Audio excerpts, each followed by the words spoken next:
Dinner for shoes, please. Hi, welcome to another episode of Dinner for Shoes.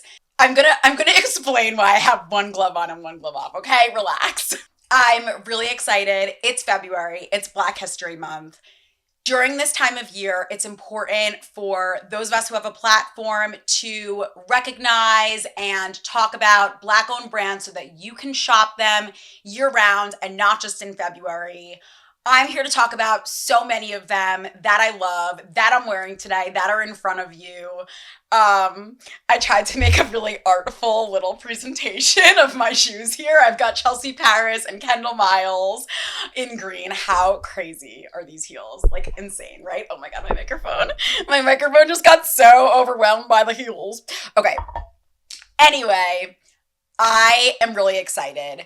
We have so much to get into today. I have so many brands that I want to talk about. It's unreal. And for my...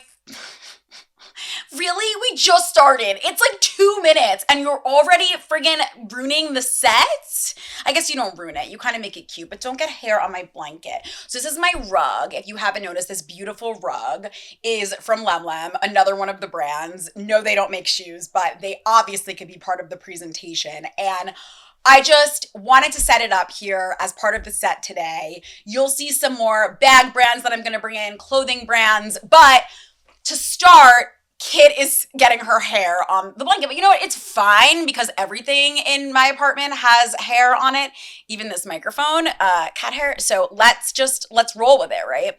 Anyway, now for 2 reasons, we're not going to get into the food until last today.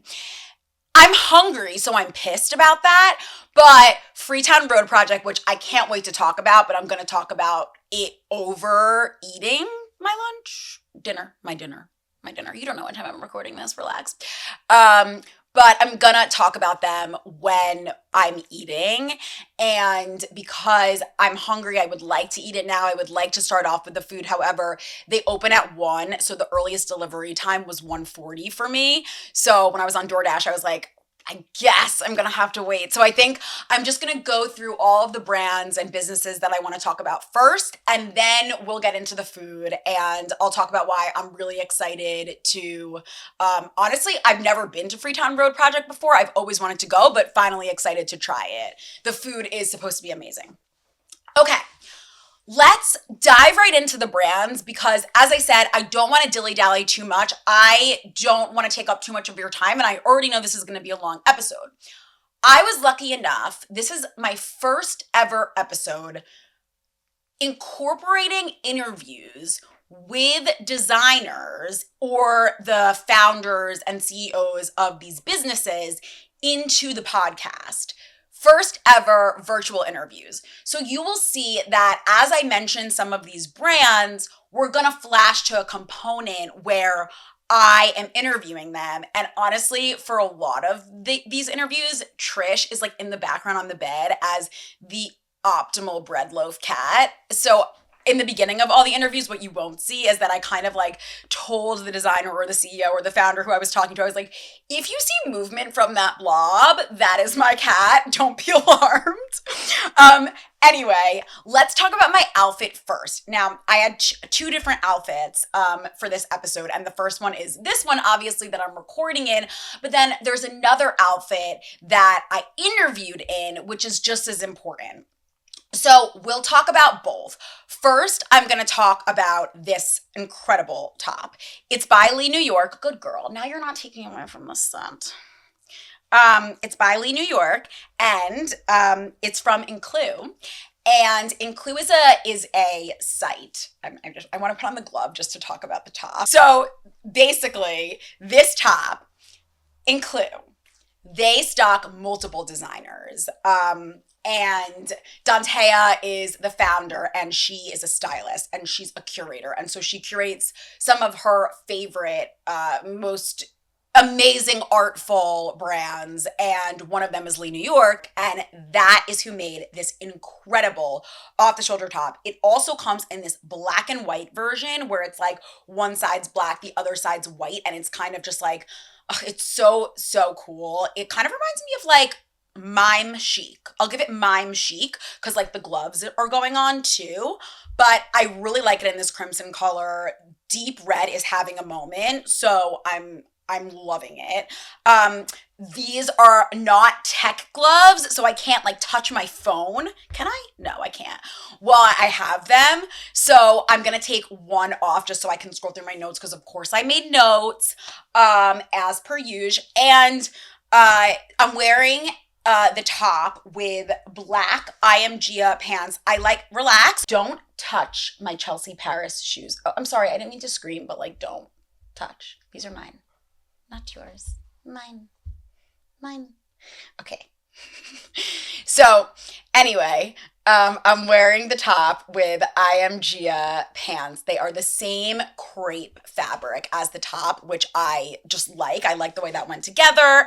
And I'm wearing Chelsea Paris knee-high boots. I have one here. I didn't put it on the plate just because they're long. And I also wanted to make sure I gave some airtime to my Kendall Miles pumps and these other Chelsea Paris shoes, which are incredible. And Kit loves them so much. She just wants to eat them.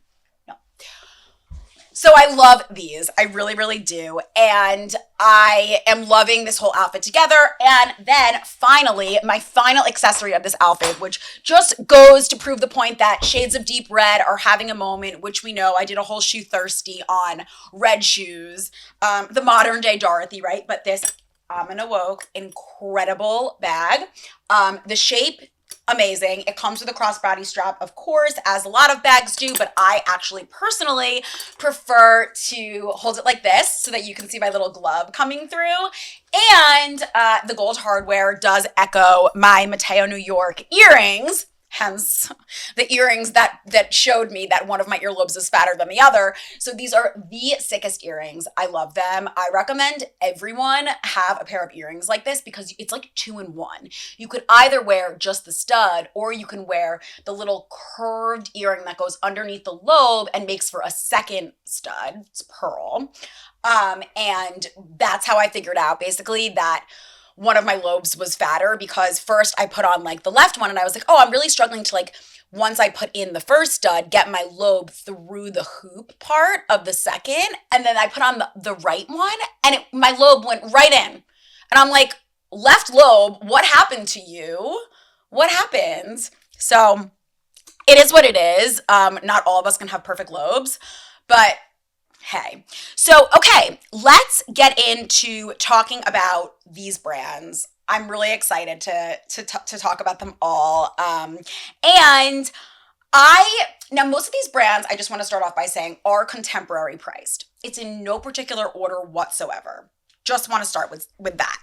Now, Theophilio. Theophilio is stocked on Include along with Lee New York, the makers of this top. So I just want to start by saying that they are such a cool brand, very colorful, founded by Edvin Thompson. He is a Jamaican-born designer, and he launched in 2016 in Brooklyn. And what he likes to say and what's written on the website is he fuses nostalgia from his early years in Jamaica and combines them with New York City's progressive culture, focusing on life's celebrations. And what you will see when you look at his clothes, I think, is that like blending together of colors and cultures all at once. It's kind of like a party for your closet is how I would describe his clothes. They are getting recognized everywhere. They have their own retail site as well, but definitely a favorite of mine. These are the type of pieces that you will get compliments on, hands down. They're statement pieces. So that kind of makes it worth your while, in my opinion. So that's how I feel about that brand. Now, one that I really, really love is Parbranté Laurent. I am a sucker for silk pieces. I feel like in other episodes we've talked about that. I love like silk cord sets, and Parbranté Laurent is just that. Of course, it's not just silk, but I'm personally attracted to some of the silk pieces on the site. They're a women's wear fashion label, and really the clothes were created to make women feel empowered. So naturally, I'm going to be all about that. I personally feel like when it comes to silk cords, I want to sleep in them. And that is what these clothes convey. You go to the website and you're just like, oh, that could, like, I know that I'm going to feel like I'm wearing pajamas when I'm wearing that, but I'm going to look sexy as hell. Very important brand to check out. I recommend them for events as well as I do for like literally lounging, because it's that type of outfit where you come home at the end of the day and you're not dying to take it off. It's like, you know, when you come home and you're like dying to take off your bra, like it's not that. It's like you don't want to take it off because you feel so sexy, but also so comfortable at the same time. So I love a brand like that. Also, this brand happens to be Brooklyn based as well, which is important. And she likes to, I think this is what she wants to convey when people go to her site. But first of all, she incorporates recycled material, which I think is really important. And a lot of the brands that I'm going to mention today are sustainable and they're made in small batches. So it is not fast fashion. So important. So unique to a brand that can proudly say that. But what she wants to do, Bronte Laurent, she would like to make women feel confident, rebellious, and sensual. And the combination of those three words to me is really unique. And I think that that's my favorite way to feel, is those three things: confident, rebellious, and sensual. I feel like you feel confident, rebellious, and sensual all the time, Kit. I can just see it. Like every time you kind of walk in the room, I'm just like, that is one confident, rebellious, and sensual cat. She can be all those things, but I'm telling you, it happens at different points of the day. Like Kit is rebellious, confident, and sensual, but at different hours of the day. Anyway, Bronte Laurent's clothes will make you feel that all at once, which is great. Next on my list, we have Andrea Ayama. This brand is recognized for their prints. So many people know about this brand and so many celebrities wear it. I personally think that it makes me feel playful when I'm wearing the pieces, but also really bold. And because of that, like bold and confident feeling, I just feel like I can take on the world. Andrea Ayama is a Nigerian fashion designer. She was strongly inspired by ethnic cultures and elements of nature. And this brand was founded in 2011, and it has this adventurous spirit to it, even in the styling of the different campaigns, which I think is really, really unique. There's some like campaigns that just stick out to me when a brand sends them around, and Andrea Ayama's like do that for me. It sticks with me. I think that it feels unique and it helps someone who likes to really convey their personality be able to achieve that in what they're wearing, which of course is one of the most important elements of fashion, right? Next on our list, we have Victor Glamade, also known as just Glamade. I think that so many of these pieces, you can definitely shop them on like Shop Up, for example. They become statement pieces as well. The knitwear that Glamade puts out is really incredible. It's comfortable, but it's bold as well. And one of my favorite ever fashion shows that I went to was actually Glamade, and it was at the ice skating rink at Rockefeller Center. But everyone was on rollerblades. It was hot that day, but it was so fun and retro and funky. Victor is a Haitian American designer, and what's really cool is that he was a finalist in the 2017 CFDA Vogue Fashion Fund. He's been honored for his achievements by the ambassador of Haiti to the United States. Incredible. And this brand was founded in 2006, so it has been around for a while. Victor has a long history in the fashion industry. So he worked at a PR company called KCD. He worked for Paco Rabanne and Tommy Hilfiger. So his career has always been based in fashion, whereas you'll find that some of the other designers on this list, oh, hello, Trish, had complete mind shift changes and literally went from like working in law to breaking into the fashion industry. And that's been incredible too. But in my opinion, it's just as incredible where, you know, when you always knew you wanted to be in fashion and then you go make a name for yourself and you do the damn thing. I'm like that. I always knew I wanted to be in fashion, but I haven't made a name for myself. But I am doing the damn thing with one glove on and one glove off. So at least Victor and I have that in common. Anyway, let's go on to the next one.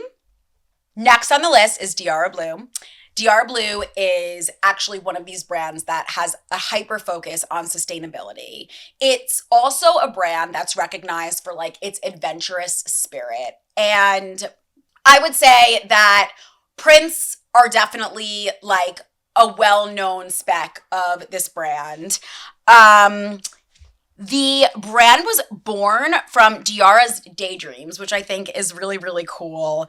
The mission is really to reduce waste for this brand. So they're really upfront about all their technological advancements and how they use them to produce more sustainably. Please don't fight, ladies. Please don't fight when we're talking about sustainability. It's not sustainable to fight. Stop. Girls! Girls! Girls! Girls! Not in front of the audience. Girls, we're live. We're live. Can we relax? Trish! Oh man, this is embarrassing. Okay, girls, come on. Love, love, love all around. Okay, also really important to Diara Blue is size inclusivity. They have sizes ranging from extra small to 3X, which is really important as well. And the collections are all designed, no matter the theme or the new prints that are put out, but they're designed for the traveling soul. Another brand you might be quite familiar with. I have to say, I've always wanted a Telfar bag, and I still have yet to get one. Boyfriend Nick, you know what's coming up? Valentine's Day. I think that would probably be like if I had to pick one brand that I'm talking about today that I want, like I think I would like a Telfar bag, Boyfriend Nick. Yeah. So anyway, Telfar Clemens, you've probably heard the name. Founded in New York City in 2005. This brand has become known for the Bushwick Birkin. And I say that with one glove on and one glove off. How do air quotes look with one glove on and one glove off? But the Bushwick Birkin, this brand is basically making luxury accessible. And it's one of the first brands that made it and made it big trying to do that. They grew in popularity during the pandemic. Everyone wanted a Telfar bag. They have collaborated with Moose Knuckles, with UGG. You've probably seen like the shearling cover Telfar bags. There are the PVC clear Telfar bags. I personally love the lavender, but everyone loves and recognizes these bags for their silhouette. Honestly, their functionality, I think that they're really easy to tote around. I would always wear mine as a crossbody bag if I had one. That signature T logo, it can't be replicated. So that, my friends, is one of the most iconic brands on this list. And also important to note that it was like almost impossible to get your hands on a Telfar bag, especially during the pandemic in like 2020 when they were really picking up in popularity. And it was such that like sites would crash and the collections would sell out in a moment. So that is incredible. That's an incredible achievement in and of itself and makes for amazing staying power in this industry. Lisa Followo is someone that we talked to today, and I really want to let her speak to her brand herself, but I will just intro her by saying that she's one of those designers who went from studying law to fashion. So inspirational. She merges traditional West African fabrics with like this modern aesthetic, and the result is this incredible printed clothing that what's so neat about it is it's really seasonless, and fashion right now is pretty seasonless in general, but that's one of her proudest achievements, that her shoppers can buy her clothes and wear them year round. And I did speak to her, so I'll let her talk to the brand, but she started in 2005. She really was looking for Nigerian fashion design representation in the industry. Take a look. So for someone, I mean, we in the fashion industry all recognize your prints, we recognize your brands, and we know about it. But for someone who just discovers your brand and like maybe comes across your website or walks into, I know you have 2 showrooms, what do you think you want them to take away from shopping your clothing if you had to like describe the ethos of the brand?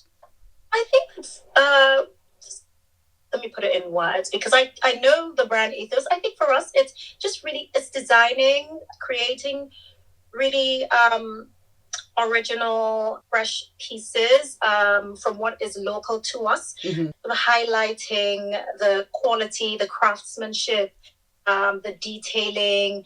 I think it's about making, and you come in and it's some joyful clothes, joyful contemporary, timeless piece that you wear in and out of season, unquote. So it's about really making just beautiful, wonderful clothes that women rely on and seek in style choices. Amazing. All right, next on our list, and also backed by Trish. It's like your move, is Amina Woke. So as you know, I am wearing this bag today with my outfit, and I do love it.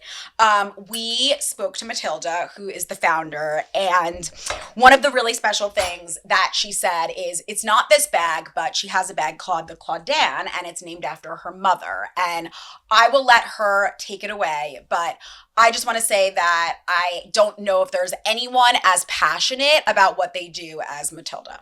I started the brand in 2016 out of my Brooklyn apartment.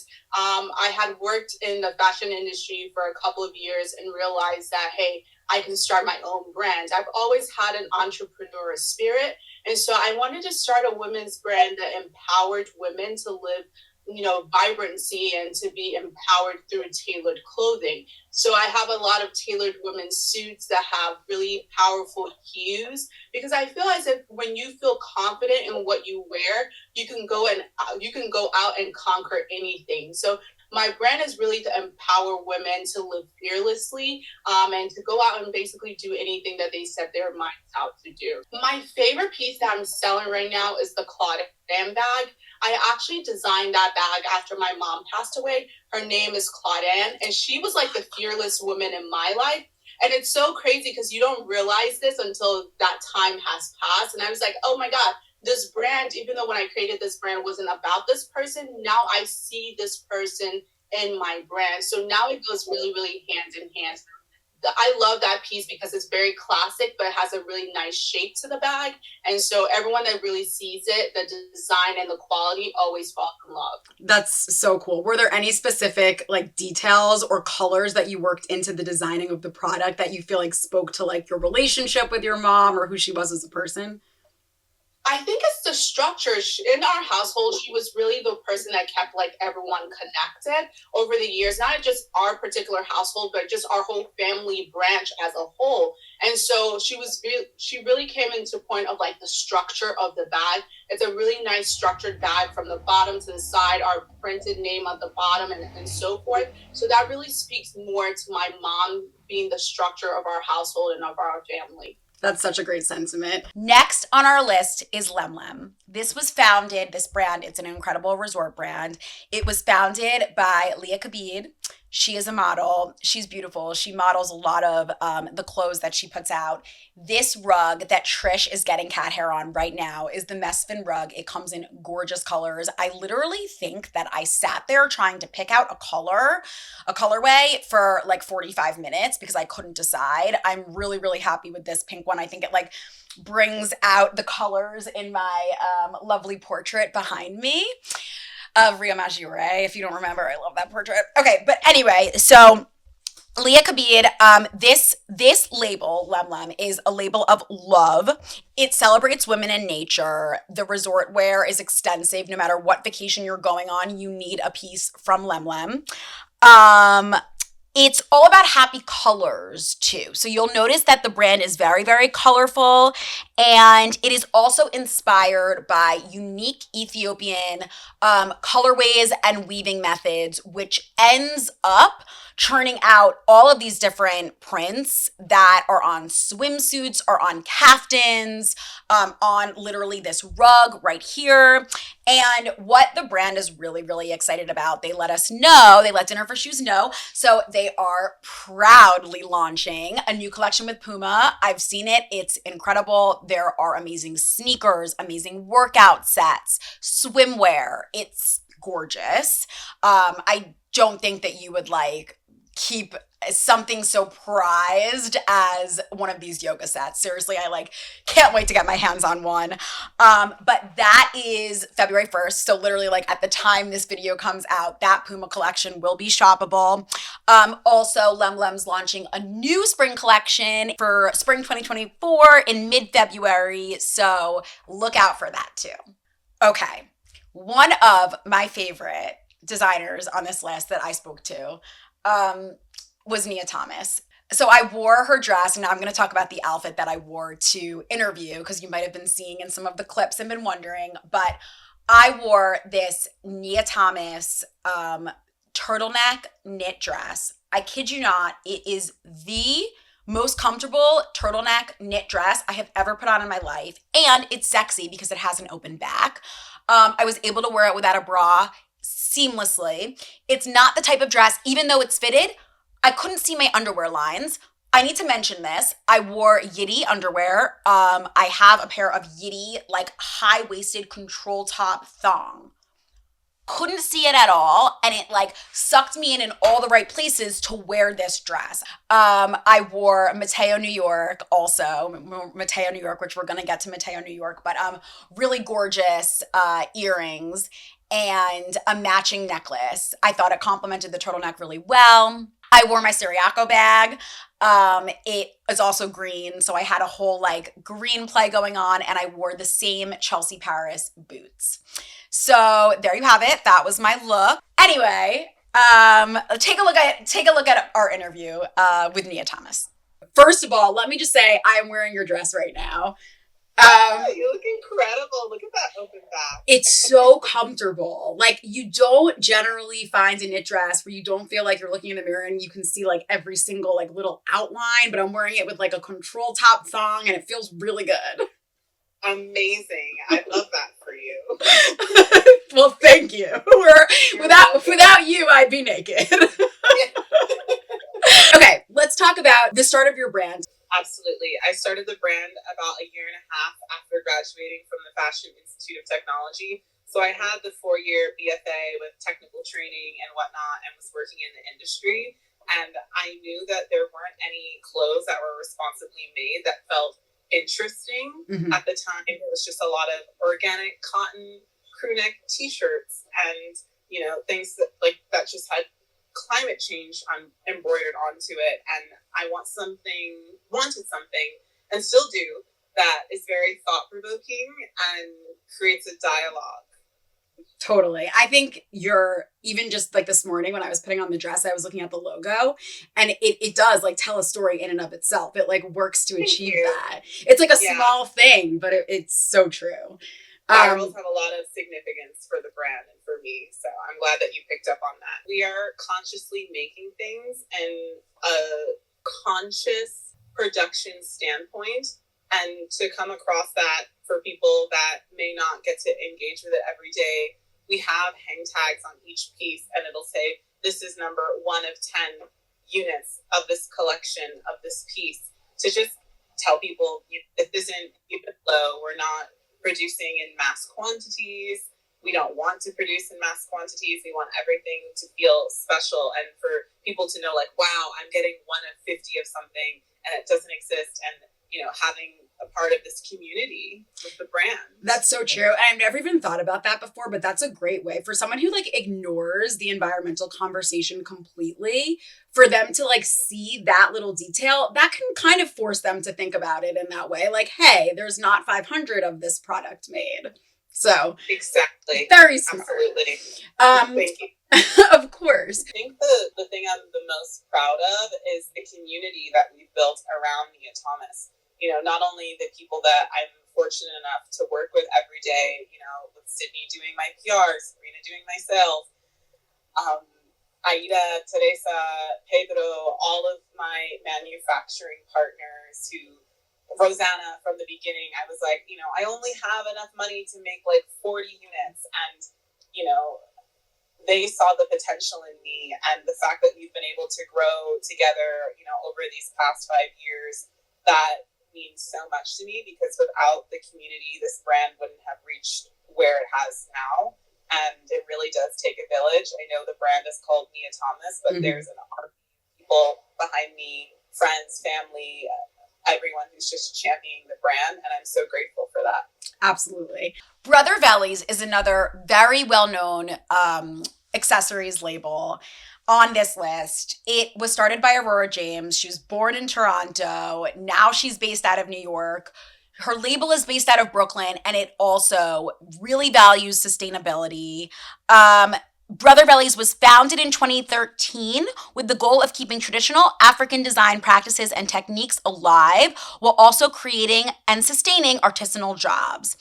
Everything is handmade. These shoes are works of art.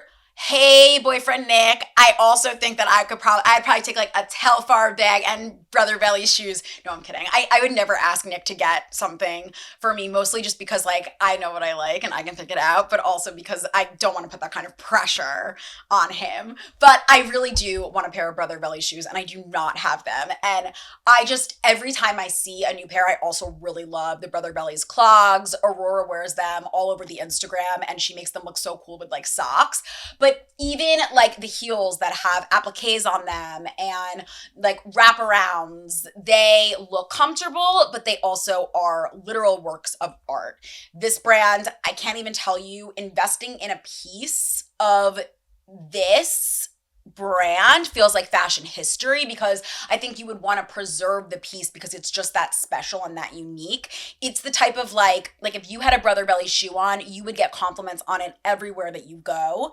The texture is so prominent in these designs as well, and the color. So that is another one of my faves. And you're going to hear about Aurora James later on. Trish, your butt.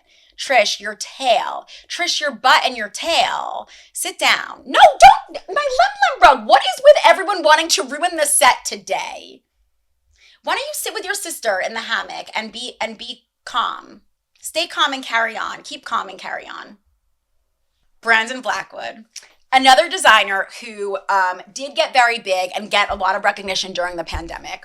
He came out with the End Systemic Racism tote, and a lot of people were talking about it at that time. But I have to say that I'm proud. I have 2 Brandon Blackwood bags. I wear them all the fucking time. I think I probably wear the denim one more than I wear this like bright blue one. But I really could. I actually was thinking about putting together an outfit with these Kendall Miles heels and this Brandon Blackwood bag, because they're both like that same really vibrant, exciting, cerulean, and like bright Kelly green color. Like I love that look together. Anyway, I am obsessed with my Brandon Blackwood bags. You might have seen his trunks. So many of the celebrities on the red carpet wear his bags. Beyonce has worn Brandon Blackwood. He's all over the place. And he launched in 2015 from New York City, and was like almost immediately featured in Essence and Elle. And what I think is really, really great, and I wanted to call out about Brandon Blackwood, is that he has the Brandon Blackwood Foundation to empower people of color and creatives through philanthropy and activism. This Brandon Blackwood Foundation is basically to empower a new generation of leaders. And I think it's really important when a designer puts out their work and their art and then takes what they do a step further to acknowledge philanthropy and to give back and to make others feel seen and heard, in the same way that they were, whether it was before they got their start, after they got their start, or just because they care about others. I just think that that makes like investing in a piece from that person so much more special and important. So I wanted to acknowledge that Brandon Blackwood, as many of the designers on this list, do have these other ventures where they are giving back. Now, we also have Baidos. They create incredible heels. I talked to Diana, so I want her to mostly be able to speak to her brand and the evolution of it. But Baidos has been worn by so many incredible people. Halle Bailey, Lotto, Issa Rae, Caesar, and so many more. And one of the people that she was really excited to dress, who wore her shoes, is Gabrielle Union. Like, how could you not be excited about that? Gabrielle Union is an incredible style icon. So we talked about that a bit in the interview. But she is based in London, and what she really wants to see come from her brand in the future is just, she wants to create more of a community around Baidu. So it's great that all of these celebrities are wearing her brand, but she wants to come over to the States to do some pop-up shops and to really curate that community. Take a look at our interview. I'm a very spontaneous person, but I'm very driven. I've always loved heels. Literally, anyone that knows me knows that I'm a heel girl. So I was in uni, third year of uni. That's how we do our, university here in the UK. And I literally was like, I'm not enjoying the course I'm in right now. And I love fashion. And I was actually pursuing styling at the time. And every time I'd style a client, I'd always be the shoes first. First thing was the shoes for me.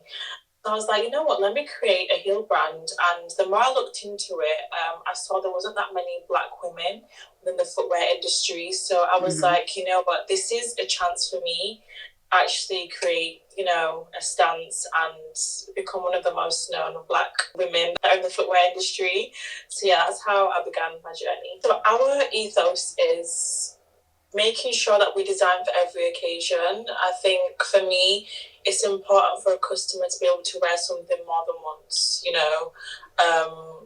just to be able to I've got that one pair of Baidu's shoe that I can gravitate all the time. That idea that I first came up with when designing my first shoe, it was a very comfortable lace-up shoe that a lot of women came back to me and told me, you know what, you've created something that I can wear over time, and they're still wearing right now. It's been 4 years, so that's something that makes me happy. That must feel so good. Do you have a favorite silhouette that is shoppable on the site right now? It has to be our brand new boot. I've got it right here. Oh, show. It's the Mia high knee boot. Love it. It's just amazing. It's timeless for each season. And I feel like you can't go wrong with a high knee boot. Totally. I also like that finish with the leather. It's just very classic. Yeah, exactly. I like to go for classic looks. Yeah, that's it. Yeah. Yeah. So let's talk about Chelsea Paris.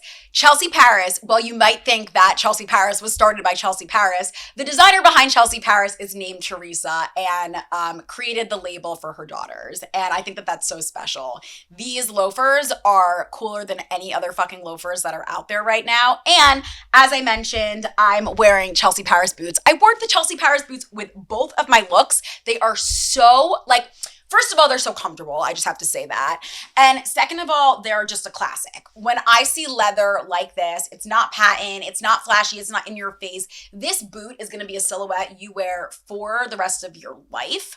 And you protect it, and you just make sure that you've got them. They're like your go-to.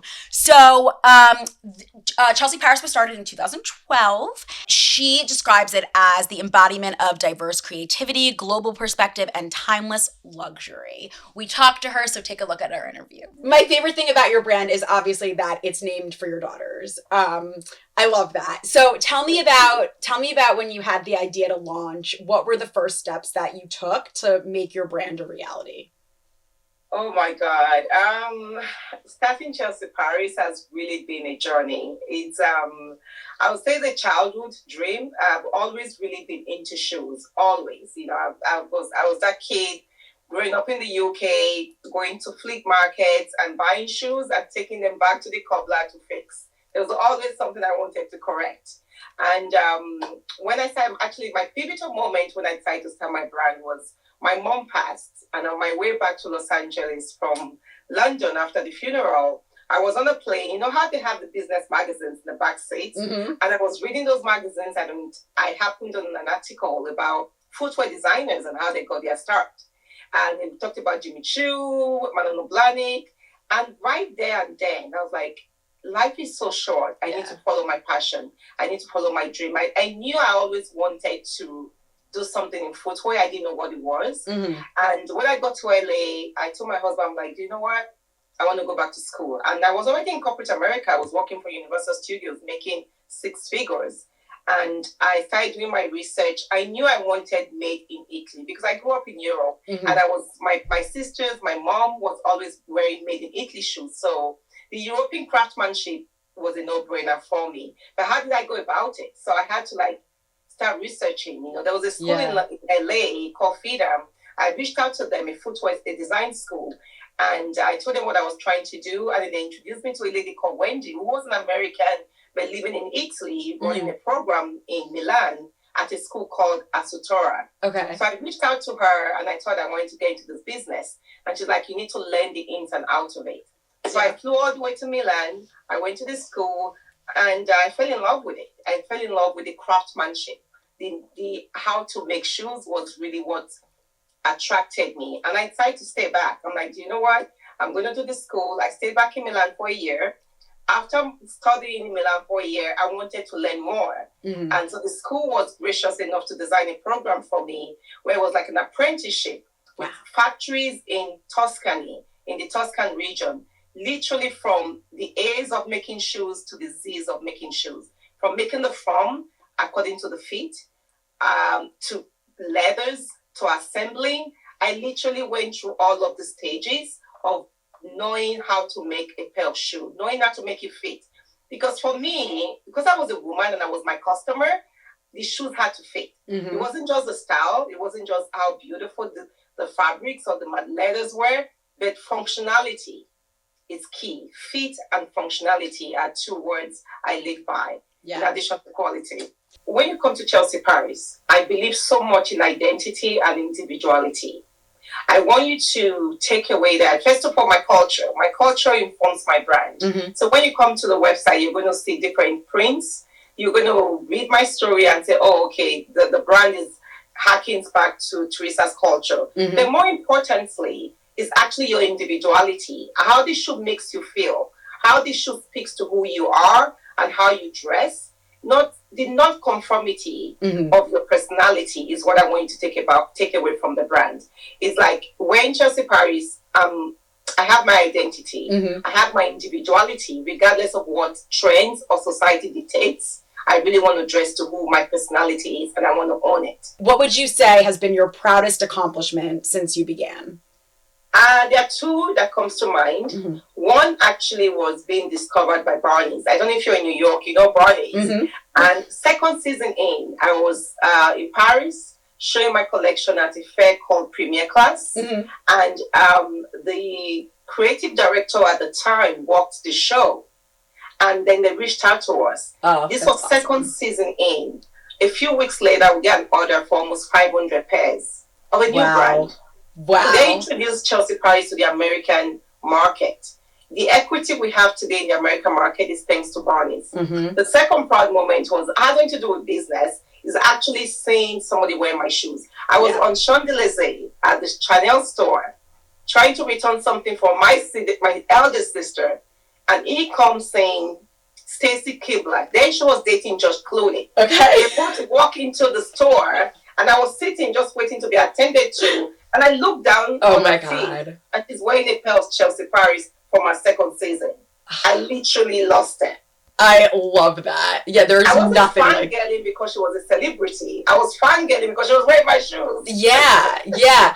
And it's funny because you're one of my one of the last designers that I'm interviewing, and it seems like everyone keeps saying the same thing. It's like when someone chose to wear the shoe or bought the shoe without it being sent to them it's not part of your knowledge. You just see that they love it on their own.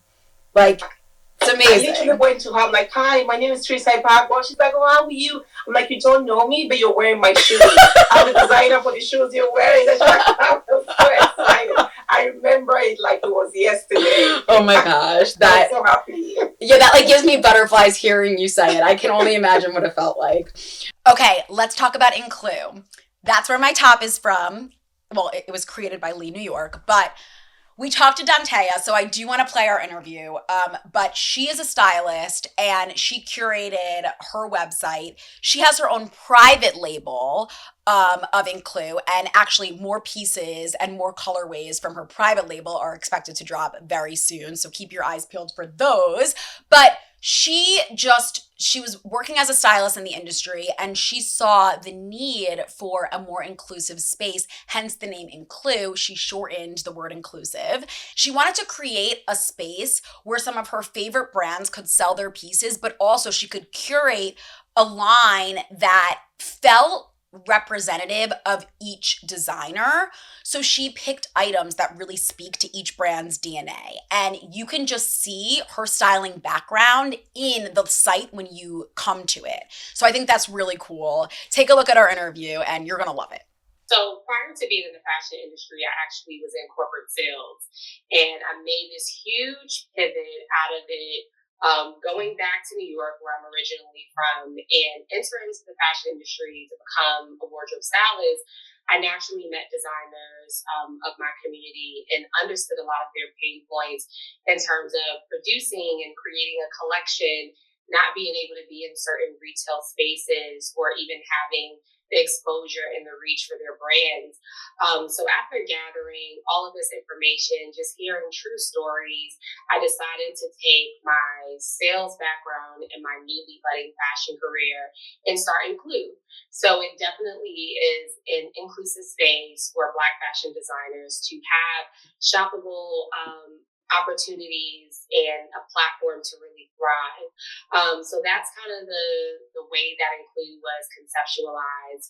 After meeting all of these different designers, there were some who I was able to just have super great relationships with. So I started in 2020 with 3 talented designers, Theo Filio, Lee New York, and Nicole Shante. The designer of Lee and I, we actually went to college. We went to Carolina together. Oh, wow. And yeah, so definitely was just actual authentic relationships there. I launched at the end of 2020. That was during the pandemic, which was very risky, but it was so necessary and important. And I definitely was convicted to create this platform for them. So after we launched, we kind of hit the ground running, had a shoot, and the rest is history. And I've been enjoying myself ever since. So the fashion industry is notoriously known for being very exclusive, even from a PR standpoint. If you go into retail, there's certain brands that retailers will carry, or even certain customers who are able to experience those shopping experience if you really think about like the luxury space. So if you're a first timer coming onto Include site, I want you to feel everything inclusive. Feel that inclusive space in such an exclusive industry. And this is not just something cute or cliche, but if you even look into the sizes, we go from a 2 extra small to a 4XL. Amazing. And the majority of our designers, and it doesn't stop just with the clothes. We actually have that represented in our jewelry brands too. So Gwen Bellotti, she's one of the designers we carry, and her jewelry is made in a way where the style is not compromised because the sizes, there's a huge range in the size. So she has these really great pieces where you can extend a necklace and still keep the quality, still keep the style of it. So there's definitely, you see yourself in it. The way that I cast models from all different backgrounds, different communities, the LGBTQ community, curvy models. So it's not just for one person, but it's truly for everyone. And I want you to feel that luxury too. You know, I want you to make sure that you deserve to be here, and there's people who intended for you to feel that luxury experience while creating the space. Absolutely. I think that I think the website, the interface kind of conveys that. I definitely feel like it's like a luxury space when I'm on the website. Yes, that is the goal. So my proudest achievement is being able to host in-person shopping experiences for 2 years in a row.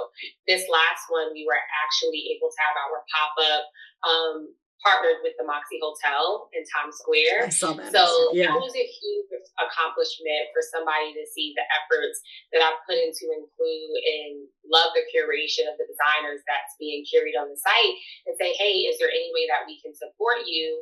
And you have your pop-up at our hotel. And I definitely spearheaded the people that I invited and the industry customers who've just been so loyal over the years, but there were also just patrons of Moxie Hotel who immediately fell in love with Include and the designers. The designers were actually able to be there and meet the customers as well. So that was just a proud moment to just be received from the beginning, from the hotel, and then just everybody who was able to come and support and shop. So that was a super proud experience. We performed exceptionally well sales-wise, and more people know about Include, so I'm always happy when that happens. Okay, Sybil Gouchard. Sybil Gouchard is, well, wait a second. I just realized that my one glove isn't on and I feel like I can't speak until the one glove is on. You can't even see because Kit's blocking my wardrobe change.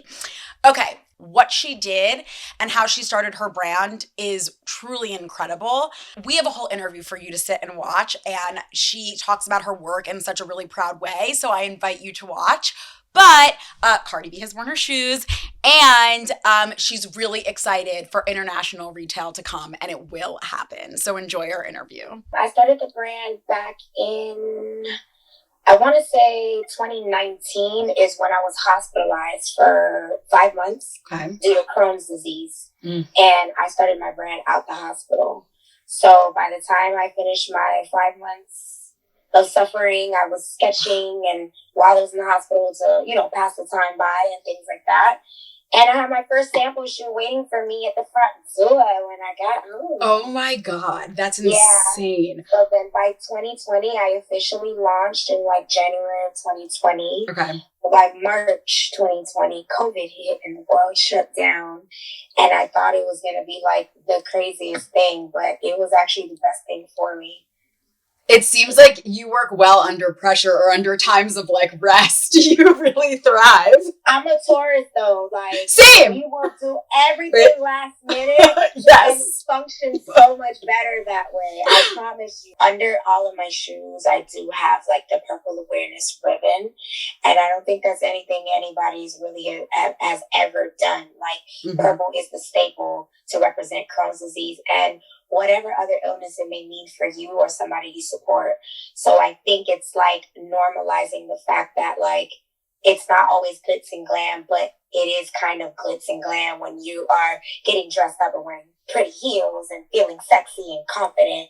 But there's a real, you can connect with the brand because it has some factor of realness. We're not selling you just a shoe. Mm-hmm. We're selling you knowledge and awareness to and inclusion into a whole community of people who really suffer from all types of different things in silence, I love that. That's so special and so important. Okay, so what is your proudest accomplishment in the creation of the brand? I know it's enough said that you started it in the hospital, but that is exactly what I was going to say. Okay. Girl, making the brand was the accomplishment for sure. Yeah, 100%. But I can say I won Shoe Designer of the Year with Fashion Bomb Daily back in 2021, which I thought was pretty awesome because I had only been a year old or a year and some change old, and I'm already being recognized, for creating something so special. Yeah. So it was kind of an honor because me, little me. Yeah. Yeah.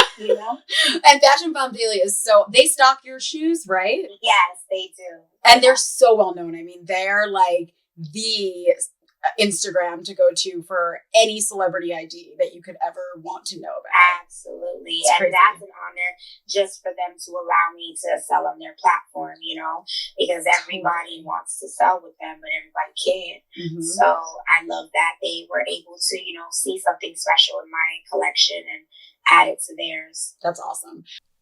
Now, Siriaco, one of my favorite brands. This is my Siriaco handbag. I love it so much. I think it might be because I'm majorly inspired by 2000 silhouettes, as is Ashley, the founder of the brand. She answered some questions for Dinner for Shoes via email. And okay, so she was born and raised in Atlanta, Georgia, and she was really big into watching shows like Sex and the City and That's So Raven and Gossip Girl. And she was inspired by like the New York culture of the early 2000s. And that's what led her to imagine the incredible shapes of her brand. She started in June 2020 with 15 bags. What inspired the shape of the original handbag, which was called the Ashley, it was this like really minimalist baguette, and it was the crescent moon. So I asked her if she could like describe her brand ethos, what she would say. What she said is the brand aesthetic embodies an effortless and playful chicness style that aims to provide a long-lasting, practical, yet beautifully designed piece. And I have to say, that is how I feel about my bag. I don't know why. I feel like it matches with every other shade of green. Like I would have no issue matching it to these Kendall Miles shoes or even like the Mateo New York jewelry I was wearing for the interview segments. I love mixing and matching with this green. I just think it's a really versatile green, and that's really impressive to make something like that. For the future, she teased that we can expect clothing and footwear and men's accessories, and I, for one, cannot wait. Okay, now let's get into Black-owned everything. Similarly to Include, remember where I got my top. It's a lot of brands to remember. But similarly, Black-owned everything was started by stylist Zarina Akers, and she too wanted to curate. And I have to say, if you go to the Black-owned everything Instagram and scroll and scroll and scroll, you will be mesmerized. It is that I like doing it when I have half of my weed gummy and I lay in bed and I just keep scrolling. The color stories are unreal. They're so pretty, and it's like I think everyone probably hopes that their feed could be as aesthetically pleasing. It's really, really satisfactory high gummy weed night fodder. Okay, so the brand actually, it started as an Instagram page as well, which is probably why the Instagram is still so strong to this day. Some of the labels that we're talking about today are stocked on Black-owned everything. And the reason why she did set out to start this site, she wrote that Black businesses have fought exclusion, systemic oppression, and active disenfranchisement for decades.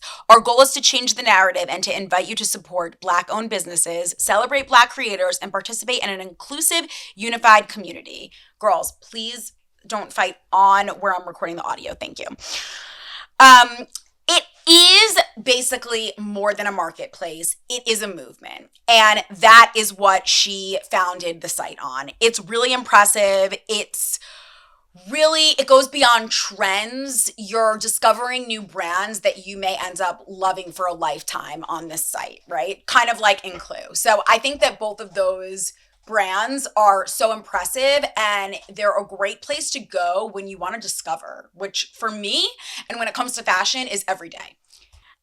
Kendall Miles. We talked to Kendall, and I'm going to segue into our interview segment, but these are by the lovely Kendall Miles. She started her brand. She, first of all, has built such a huge brand. Rihanna has worn her boots. She's manifesting a Beyonce moment in 2024. I feel it happening for her. There's going to be a Beyonce product placement.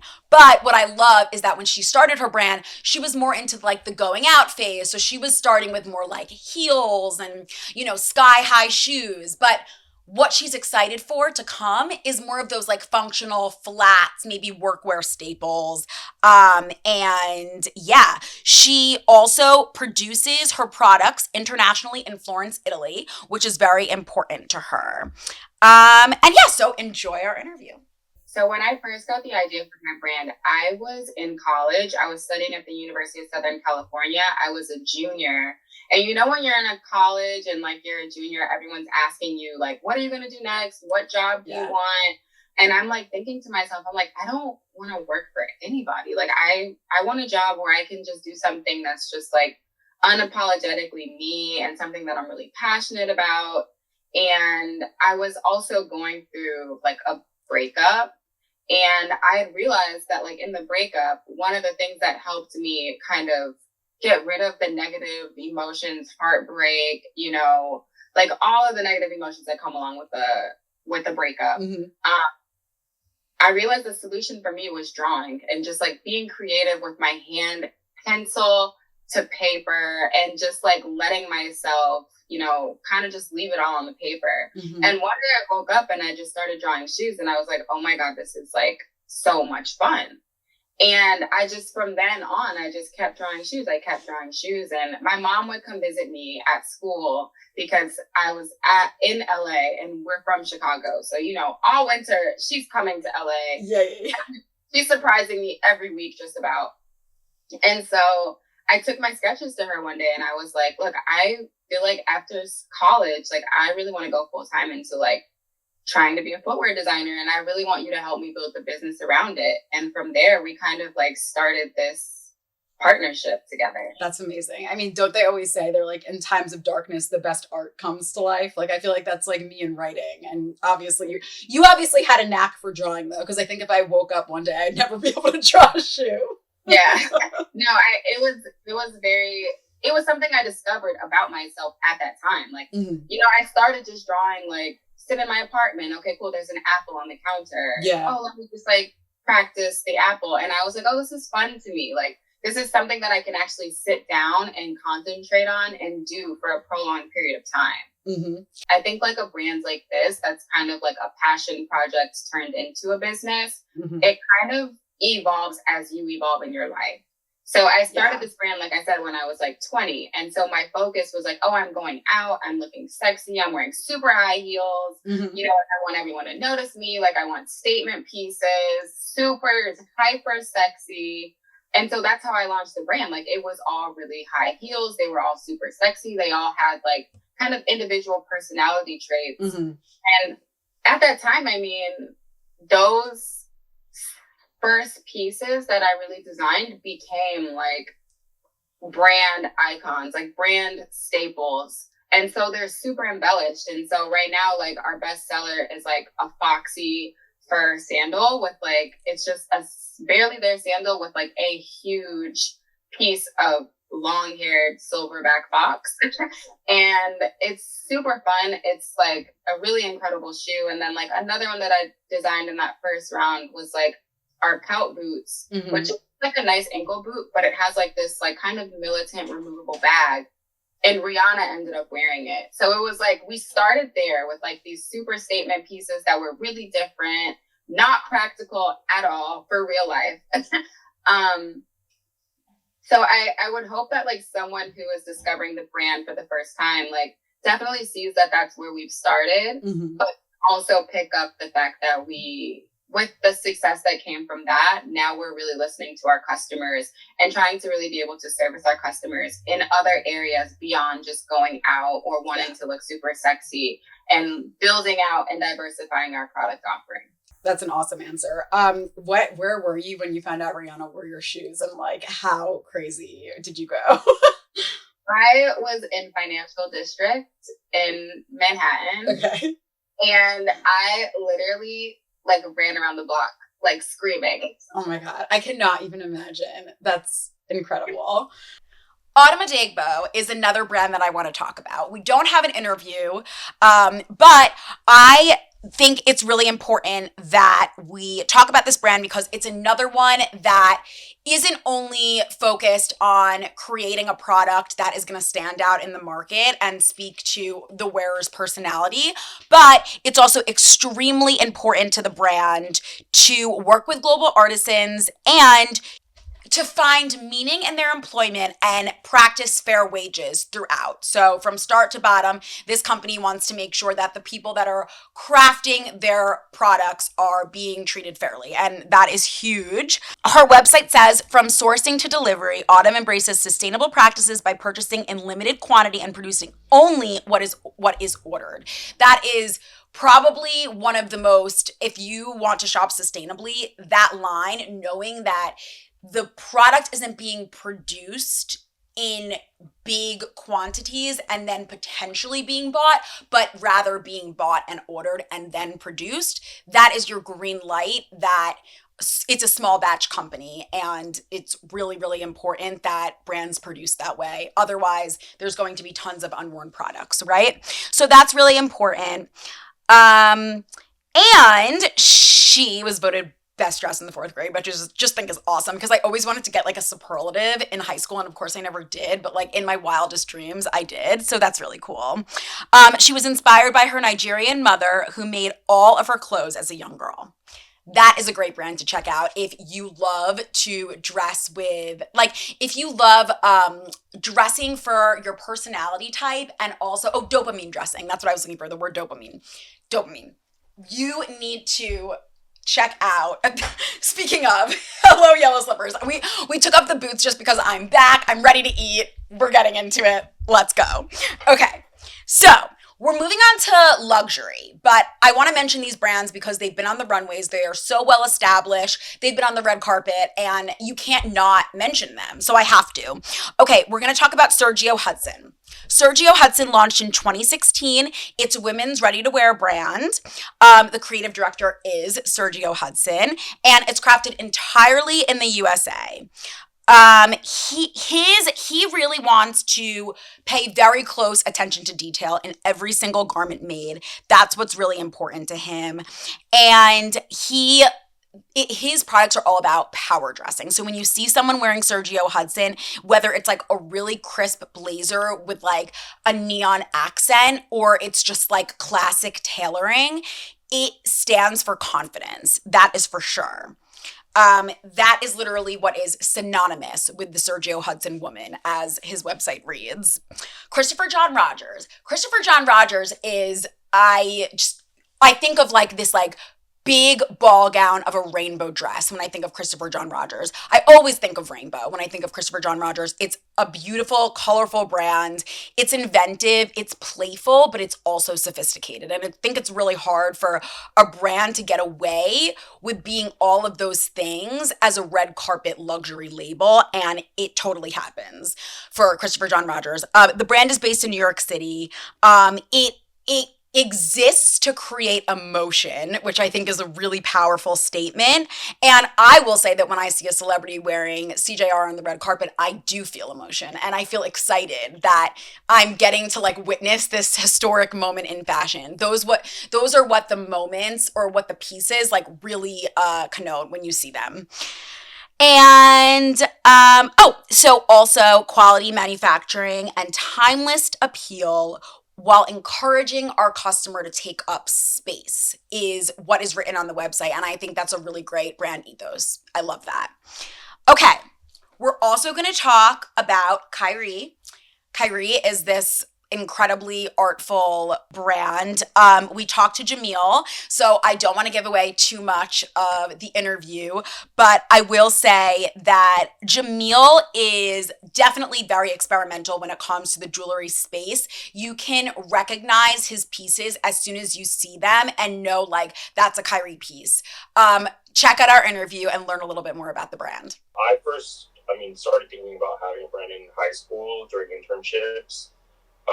And eventually I was in college when I decided to kind of like take affirmative steps towards making something possible.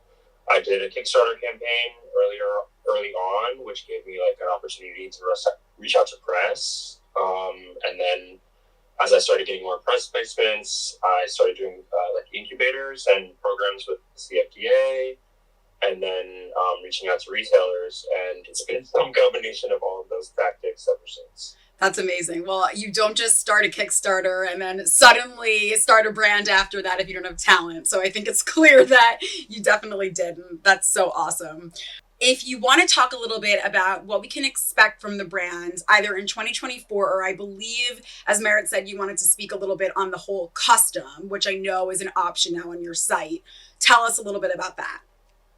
Yeah, so we've been doing custom for a few years, and it's only grown, and it's a really amazing opportunity for me as a designer to collaborate directly with a customer and to make something that is unique, and that is inspired by a part of life that I might not have otherwise experienced or had access to, and to create a piece that feels like a true heirloom for an actual customer that I can actually have a conversation with, as opposed to, when you're creating like larger scales of work, you have an ideal customer and you want them to understand it, but being able to speak and directly relate to the person who's the recipient of the piece is so rewarding. For me and for the client, I find. Totally. I feel like, I don't know, when I was looking at your website earlier, I felt like that was such a good opportunity for bridal, and not even in the sense of like rings, but just like designing something to wear on your special day. It's just, everyone is so like open to kind of different looks these days and what different jewelry could signify. So I think that that's a great way. I love the idea of custom. So congrats for launching that. Thank you. Yeah, and we do actually a ton of engagement as well, engagement and wedding bands, and to have those things be truly like a part of a family collection now, like they are the most important symbol, some of the most important symbols and objects in people's lives, and to play a role in defining that history for them is incredible. Huge, huge.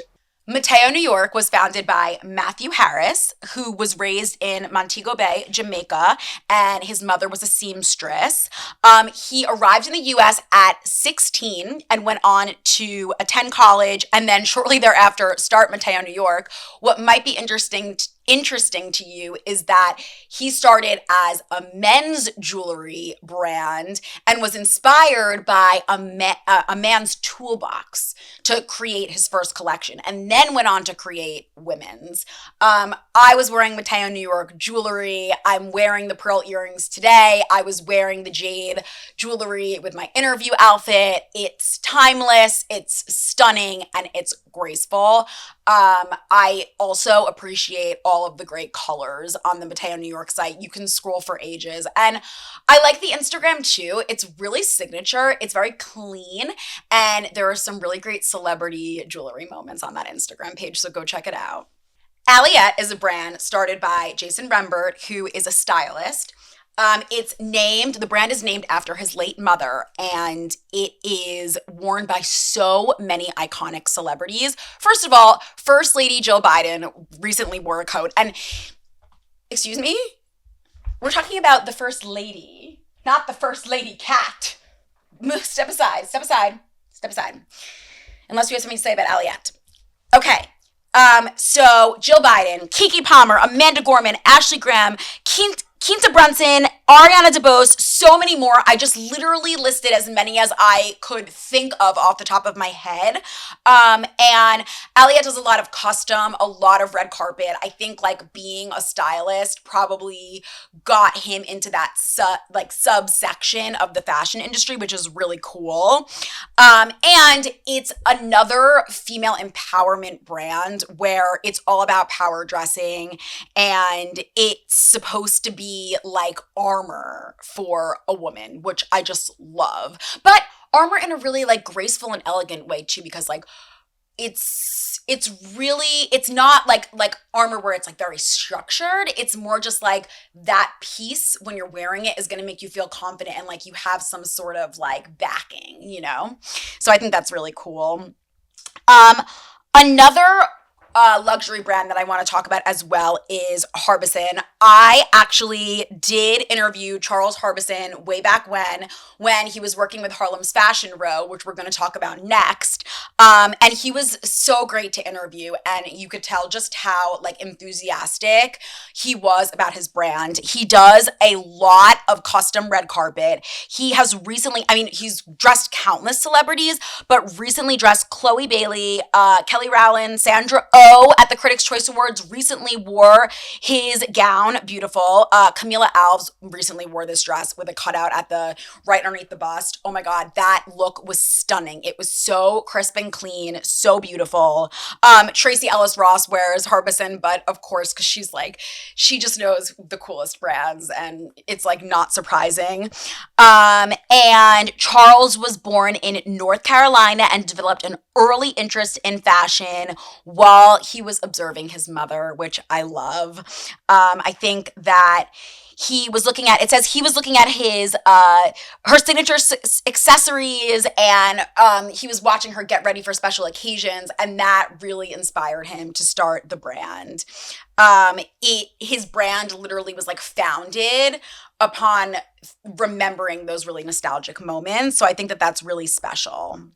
Okay, we're going to talk about Aurora James again. Aurora James, if you remember correctly, is the CEO of Brother Vellies, the shoes I really want, boyfriend Nick.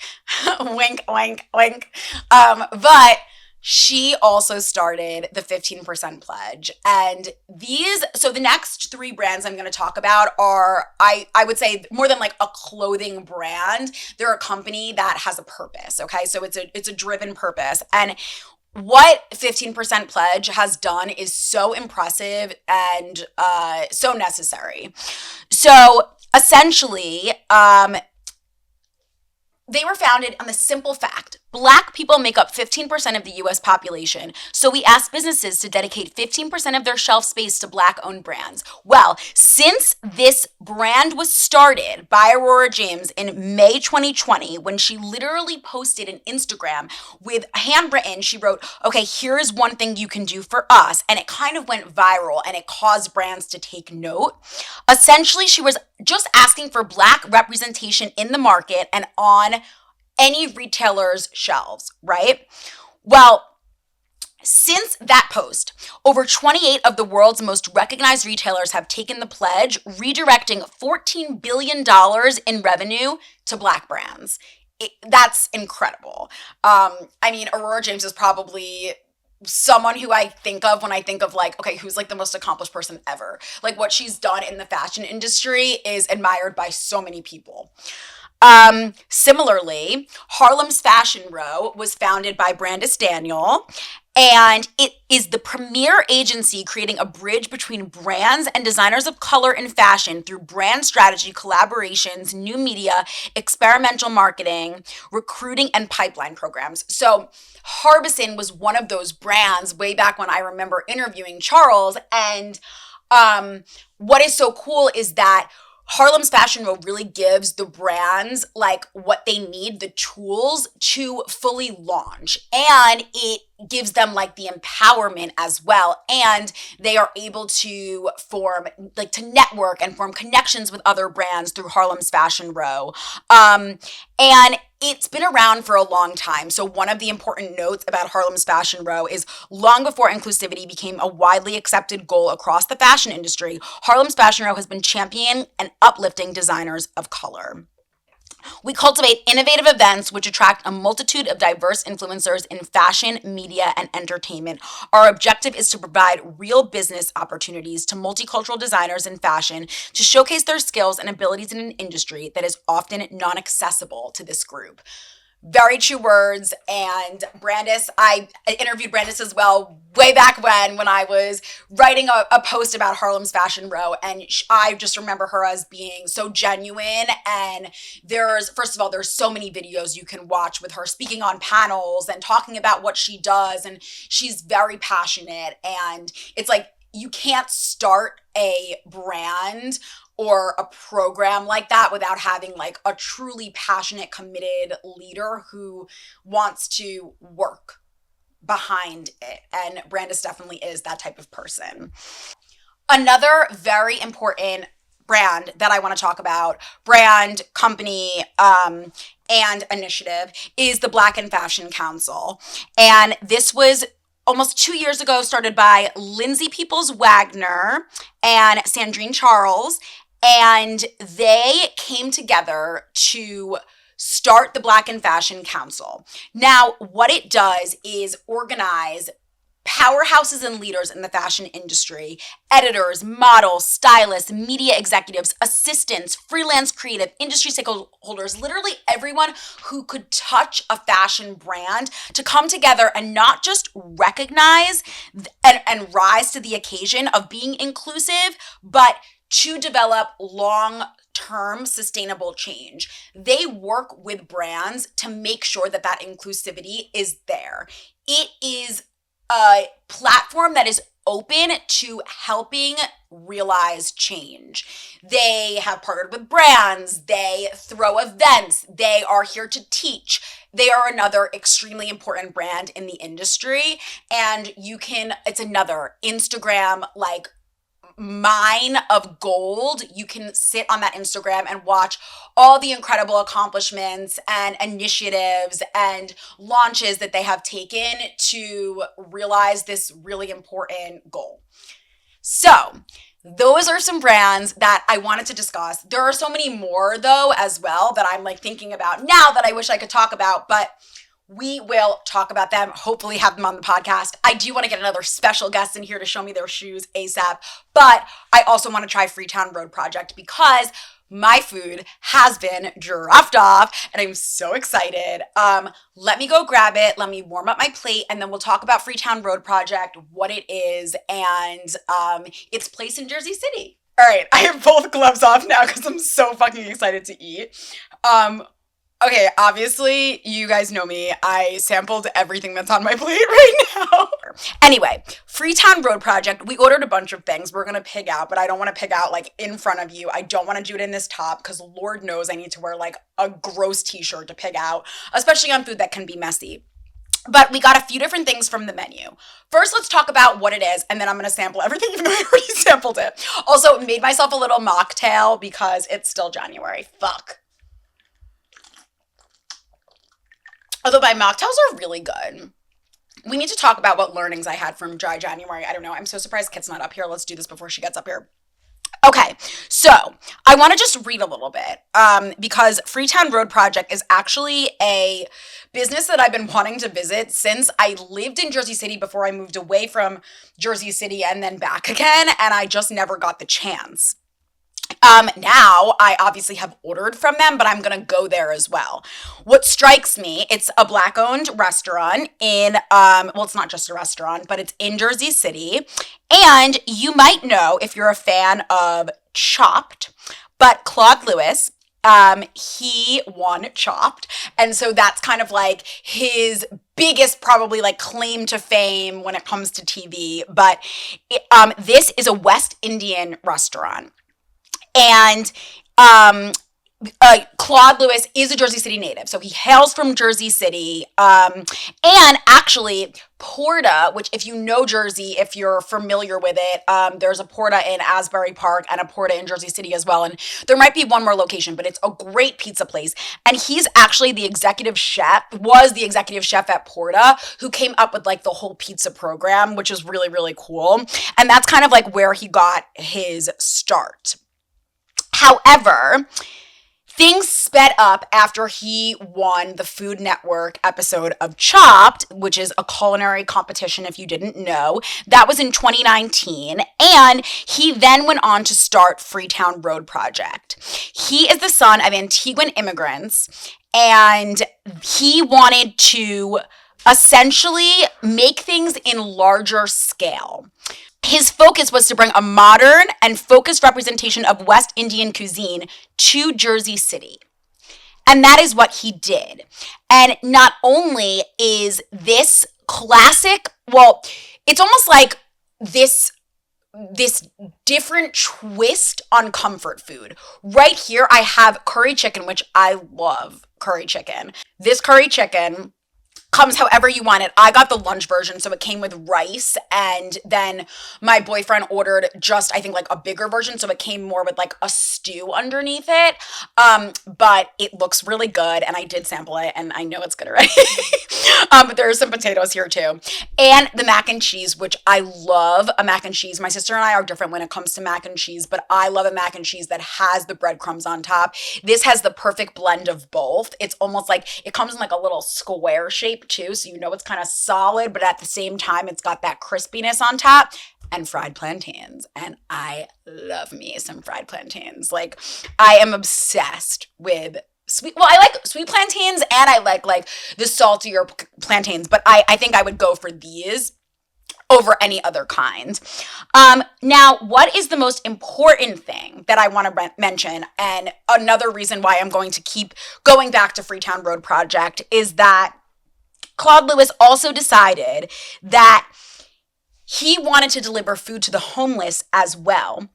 And the restaurant works with local churches and nonprofits to donate food to those in need And they've partnered with the Frontline Appreciation Group to cook meals for Hoboken's Police Department, Fire Department, and Volunteer Ambulance Corporation.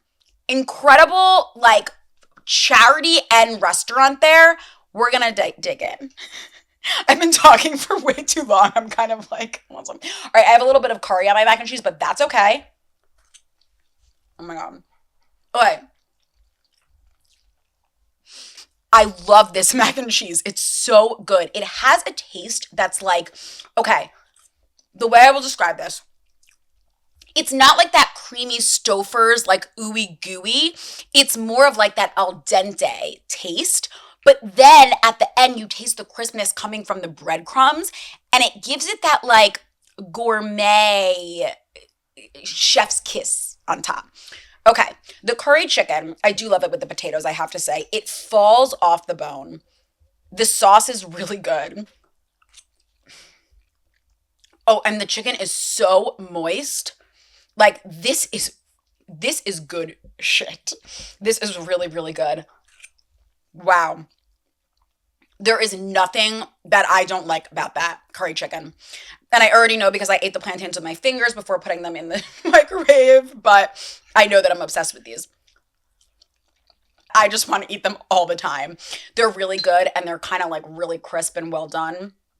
But not crisp, you know what I mean? Like, it's like, just like almost like it looks burnt, but it's a plantain, so it's soft. Go to Freetown Road Project. I'm going to order from them tomorrow, too. Anyway, there you have it. Those are some Black-owned brands. I hope you enjoyed the episode. I really, really hope that you enjoyed the interview segments in this episode. Actually, if you would like to give feedback on how you liked that listening experience, I always prefer that people watch the videos, by the way. That's something that my mom's like, tell everyone at the end of your episodes to watch. I doubt anyone's going to get to the end of this episode because it's so long, but watch these videos, because I think that's one of the cool things about Dinner for Shoes is that we are a video podcast, and there aren't a lot of fashion video podcasts, but fashion is something that, you know, should be seen and heard and spoken about and really put a lot of personality into. And I feel like I kind of do that when you see like all my weird fucking facial expressions. So watch them, please. And yeah, so watch on YouTube, comment, tell me if you like the whole interview segment, and we'll do more of it because it is so hard to get people in person these days. So yeah, thanks for hanging out. Bye.